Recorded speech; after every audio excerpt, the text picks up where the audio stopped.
Here's one about my grandma's crazy, abusive stepmom. My grandma is a tiny 4 feet 10 inches woman.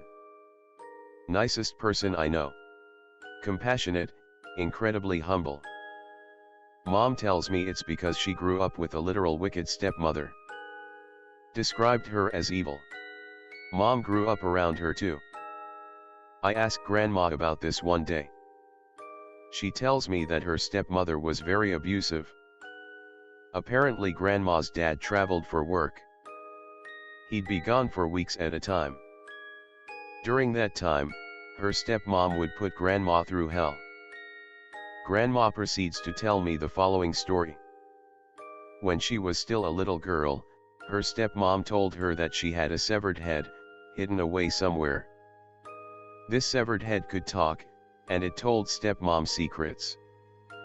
Stepmom told grandma that if grandma ever lied or misbehaved, the head would rat her out. Naturally, grandma grew up nervous about doing anything bad. Stepmom would ask her to do the most insane shit and grandma would just do it, no questions asked. One example she gave was that her stepmom asked her to walk 10 miles away to retrieve water from a creek in a little container. Stepmom laid down some rules. Grandma wasn't allowed to set the container of water down anywhere. And she couldn't drink any of it. And she couldn't take any of her own water either. So basically grandma had to walk 10 miles in the blistering heat, then 10 miles straight back, all without any water and all without stopping to rest or she'd technically be setting the water down. And she had to do this all for a little bit of water even though they had a water well out behind her house. Stepmom would always be waiting by the well for grandma to get home. Sometimes she beat her, sometimes she didn't. Didn't matter how perfectly grandma followed instructions. But she could always tell when a beating was coming because stepmom would be pacing by the well, looking agitated. She'd claim the head told me what you did, and beat the fuck out of grandma for no reason. As she got a little older, grandma started developing a spine, asserting herself a bit more. Stepmom responded by telling her the story about how she got the severed head. Said it belonged to her ex-husband. Stepmom slit his throat one night while he was sleeping.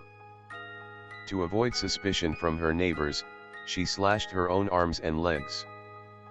Blamed her husband's death on a group of bandits, claiming they tortured them both. Stepmom showed grandma the scars where she'd cut herself. Said that if grandma didn't act right, I'll make another severed head out of your dad, and maybe one out of you. Grandma ran out of the house crying. Stepmom laughing like a maniac as she ran off. Grandma ended up in the woods. She sat under a tree for a long time, crying, until she wore herself out and fell asleep. When she woke up it was after dark. She'd been there for hours. She got up and hurried home. As she gets closer to the house, she's quiet so as not to wake stepmom. She's slowly approaching the water well behind the house when she hears two voices. Can't really hear them at first. Eases closer and can just make out stepmom standing by the water well. Sounds like she's talking to someone, but grandma doesn't see anyone there. There's definitely another voice though, which grandma doesn't recognize. But her first thought is, she's talking to the head. In grandma's mind, the head knows everything. And it's the main reason she's terrified of stepmom. So she panics at first, thinking the head knows she's there, eavesdropping, and that it's going to tell her stepmom. But apparently, that doesn't happen. So grandma keeps listening. Stepmom keeps talking, the other voice answers. Stepmom's just asking a bunch of weird questions that don't make much sense. The voice speaks really slow and has a deep voice. Grandma is suddenly curious about what it looks like. She tries to get closer. But all she can see is the well, and stepmom's silhouette in the dark. Then the other voice says clearly, Someone is listening. Grandma freezes. Stepmom's silhouette ducks quickly down behind the well. It pops back up and looks around. Then hurries away towards the house and disappears inside.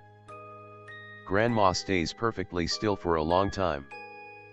She's worried that her stepmom might be secretly watching from the house. But she's also thinking that it looks like she put something down on the ground before she left. She thinks she left the head behind. After a long while of standing still, Grandma slowly begins approaching the well, crawling along the ground. She reaches the well and her hands feel a strange patch of grass. She feels around. It's a pile of dead grass and leaves. It's covering something. Grandma feels around some more. There's a small handle underneath. She tugs at it. A door lifts up.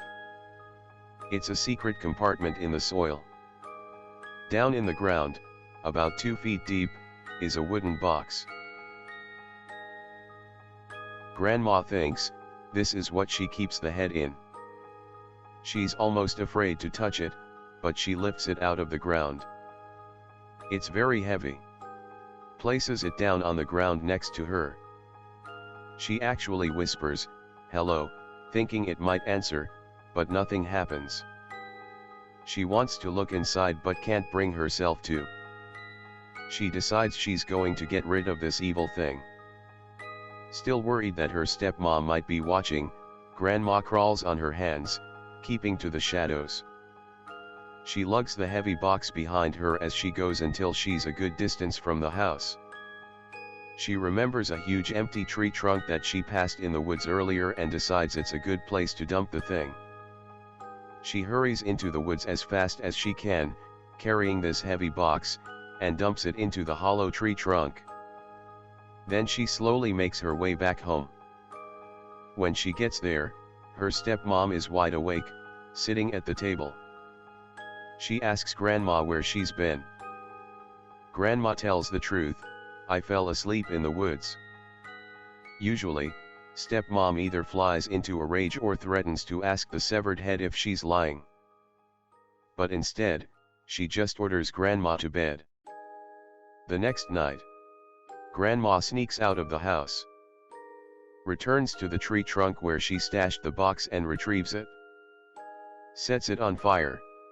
Makes sure it's totally burned before she heads back. The next morning, her stepmother can't get out of bed. Grandma checks on her and finds her face looks warped. Said it looked sideways, like her mouth was entirely on one side of her face. After that, stepmom was always very frail. The severe beatings pretty much stopped. Grandma was never sure if there was actually a head inside the box. She never found any bones when she burned it. But she doesn't know what she heard at the well, and she wasn't alone out there.